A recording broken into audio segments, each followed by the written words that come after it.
Next scene I direct, I'm saying, Luke, I want to smell this. Okay, I'll give you the smell.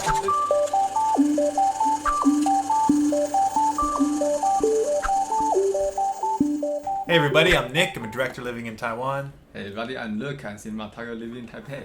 And today we are reviewing a very, very good film, Taipei Story by Edward Yang. 青梅竹马杨德昌的作品。 And so the film is about it stars Hsiao-hsien, who himself is a very accomplished director who we reviewed on the channel, and who, if you follow Taiwanese film, I'm sure you know who he is. He's the main actor, and he wrote the film with Edward Yang. Yeah. And the film is about a baseball, like a little league baseball star, who moved to America, but then he's come back to Taiwan now, and he's getting back together with his girlfriend, and it's a bit about his story, but it's also about her story. She works in an office, but the office is shutting down. And then it's also a little bit about her father, who has some gambling debts, and another friend who played baseball with the main character, and how he's become very poor. So it's all about these different people, and I think it does what I love about Edward Yang's films, where at the very beginning of the film, you're not really sure who to follow and what the story is. And then it expands out and all of the pieces connect.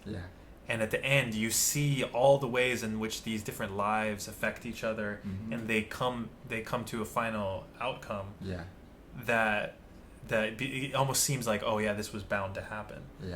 And so I think he's so good at making these movies that are very grand in scope. It's called Taipei Story, right? It's about what it's like to live in Taipei, all these people, but it's also very personal, and you learn about each of these characters in very, very great detail, and you feel like you know these characters, and you know what they're thinking, you know what they're feeling. So Edward Yang is just the master of making a film that is small in scope and very personal and focused on character study, and also grand in scope, and gives you a huge picture of like what it means to live in Taipei. It's universal idea of how the city people living, and how they, living daily life. And I think almost it's about himself, because Edward Yang also immigrated to America, right? And then he moved back to Taiwan. So when I watch this movie, I feel, is that a story about himself? Yeah, probably. It's so. I think he's just making it so smooth. Like he literally living in the story that he directed. So, pretty good masterpiece. But and also he working with Hsiao-hsien acting. This is my first time seeing Hsiao-hsien act. But he's actually a very good actor. Actually pretty good. That impressed me, and you can see those guys working together when they were pretty early stage. They working at a company called Zhongyi, right? And they just working together for years. So there's actually another director in this film. Do you know who it is? Wu Lianzhen. Yeah. And he's acting. He's the friend who drives a cab. And I didn't recognize him when I first saw him. No, he looks different. So young, right?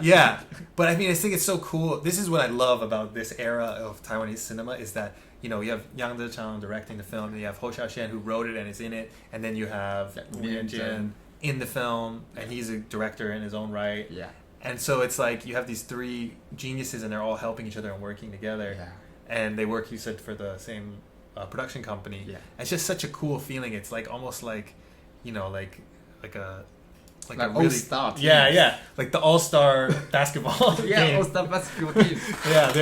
They're just like the all geniuses working on this one film. It's pretty cool.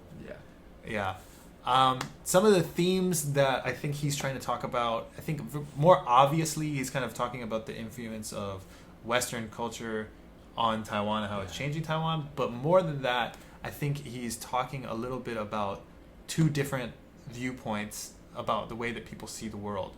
Whereas the male character who's come back from America is very obsessed with his past. And so he's really misses his former days of being a baseball star. He wants to come back to Taiwan. He doesn't want to live in America. He wants to live in Taiwan in like the old way. He's very traditional. He helps the father. He wants to be like a good, citizen, Taiwanese citizen. Helping guys. And then his girlfriend is more like looking to the future. Modernized. She wants to go forward in her career. She wants to move to America and have a more like a different life. She's sick of Taipei. She represents like the modern, and he represents the traditional. Yeah. And so it's these two ways of thinking and how they kind of can't really get along with each other. No. Yeah. So in the end, they seem to be breaking up, right? Yeah. Also, in terms of image ways, because is using the character to representing the big era, right? You can see in his old movie, there's a lot of city scenes. Yeah. A wide angle and even the distance from the character. Even the character talking to each other, you can see the environment. They are not shooting each other like over the shoulder or something. It's just it's a long way shot. Right. Yeah. He does a lot of cool things where he's behind the characters a lot. I noticed. Like there's like, you know, normally when you film people in a car, you film from the front, right, and you see their face. But he does a car shot a couple times where it's from behind the car, and you see the whole city, and they're having the conversation. You just see the back of their head. This is something so it's this really is how car shot could be made. Like not always in the front or in the side, but in the back of the car. This is his style. You can see every picture, every movie could see this way he making film. Well, always. That's what I was gonna say. Is like you can see the evolution of how this movie leads to EE, which I think is even more clean and more stylistic. But this one you can see how he's starting to develop his style, where he's doing like, you know, a lot of far away shots, like you were saying. He's using a lot of reflections, which he uses a lot in EE. Yeah. And then he's doing you know, slower kind of like very, very small movement, like not a lot of movement. No, it's not as obvious in this one. This one's more of a traditional kind of filming style, but you can see him developing his style, which I think is really cool. Yeah. The other part of this movie that I thought was amazing, blew me away, is the color grading. Yeah, I mean, the color grading in this film it's so unique. Like he achieves such interesting blends of colors with the Taipei lighting, where you get like these backgrounds that you can see all the different colors that Taipei has, which I think a lot of people don't get. And he was doing it on film, you know? Yeah. You know, I think you see interesting color grading now and you think, yeah, that's cool, but you know, we have all this advanced software. This is filmed in 1980 where he's shooting on film and he's doing this color grading with his like an old school style, and he's getting a look. To me, this film looks like a modern color grade, you know what I mean? This movie is worth watching alone to study like how he uses color. He's using like a lot of different red and blue mixes, and just really advanced. And it's a lot of night stuff too, which is interesting. You know, he's using the city lights, so he must have had a pretty fast film stock. I mean, I don't know, it blows me away. I don't know, sometimes I watch this type of movie, I think about, is it because film or what? Well, probably a little. What caused the difference? Why nowadays films looking so not really texturized? I mean, there's no texture on each frame. There's even too perfect, too smooth, too 光滑的 in image. But in back of the days, you can see every single second has its own textures. Every single second, even you mount it on a tripod, you don't move the camera at all, you can literally smell the image is alive. I don't know. Smell the image. I like that. I'm gonna use that. Next scene I direct, I'm saying, Luke, I want to smell this. Okay, I'll give you the smell. Let's do this. We gotta smell this shot. I don't know, is it because of the film? Is it because of the grain on film? I think that's a little bit to do with it. Each frame has its own physical existence. But nowadays the camera is digital. Each frame is just some digital information. They are not physically exist. So practically they are all the same. So what is something you didn't like? I didn't like the ending. Oh really? The ending let me feel like, is this so? Could I talk about the ending? Yeah, so spoilers, if you don't want to know the end of the movie, you can skip to the end. I'll put a timestamp. So the end of the film, the woman, they break up, and then she kind of has an affair, not really affair, but like a flirtation with a young kid. And then he gets obsessed with her, and starts following her around. And then the Hsiao-hsien's character, she starts feeling uncomfortable, so she tells Hsiao-hsien's character, and he confronts the kid and is like, leave her alone. She's not interested in you. Just go away. And the kid follows him and they end up getting in a fight, and he stabs him and he dies. So I don't really. It's funny. We disagree. I actually like this ending. Really? Yeah. I'll tell you why. The Hsiao-hsien is dead. I don't know. Why? Is he dead? He's dead. He dies because they take him to the hospital, but I don't know. It doesn't really say if he dies. He is dead because the ambulance they took to the hospital is just standing on the side. Oh, of the it's road. not. Yeah, you're right. It's not rushing him to the hospital. It's just.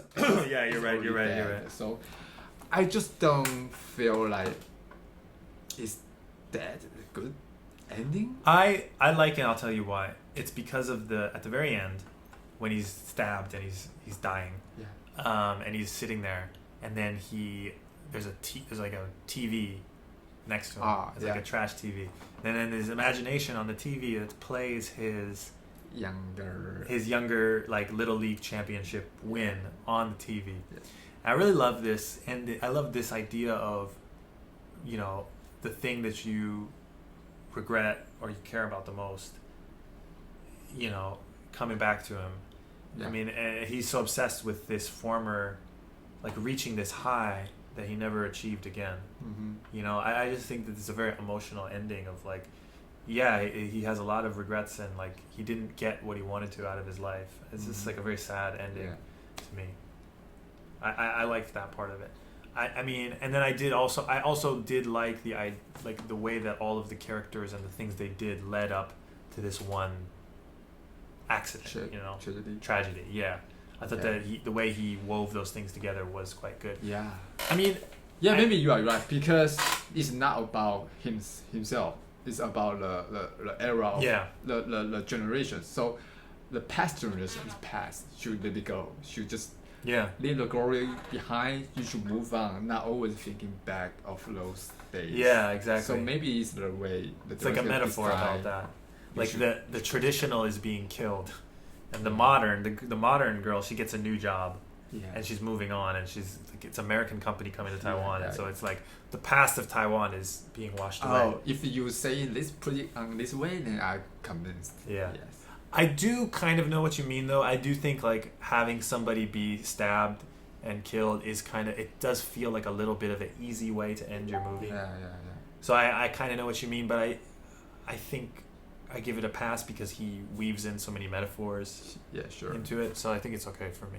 Okay. But yeah, and it is a little similar to Terrorizers too. That was the thing I was thinking. I was like, huh. And actually, somebody gets stabbed too. So I was thinking, Edward Young really likes to end his movies with somebody getting killed.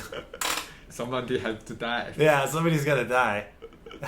Yeah. So he does it in those three films. So I was thinking, maybe he just really likes death. Mm-hmm. All right. So if you have any films you'd like us to review, please let us know in the comments. Remember to like, share, subscribe, hit the bell. Don't miss any of our videos, and tell your friends, and make sure you keep watching. All right. Bye-bye, everybody. Bye.